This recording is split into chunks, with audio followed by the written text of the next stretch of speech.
ఆనాడు తెలుగుదేశం పార్టీ పెట్టినప్పుడు బీసీలను పెద్ద ఎత్తున ప్రోత్సహించేటటువంటి కార్యక్రమాన్ని ఎన్టీ రామారావు గారు చేశారు. అవును. అందువల్ల మా పార్టీ బీసీల పార్టీ అని చెప్పి తెలుగుదేశం పార్టీ చెప్పుకున్నది.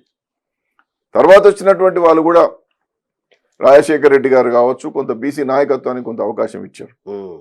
తెలంగాణ రాష్ట్రం ఏర్పడిన తర్వాత చంద్రశేఖరరావు గారికి ఒక దార్శనికత ఉన్నది, లేదని నేను అనను. కానీ భారీ స్థాయిలో బీసీ ప్రాతినిధ్యం పెరగలేదు, రాజకీయ ప్రాతినిధ్యం పెంచే ప్రయత్నం జరగలేదు.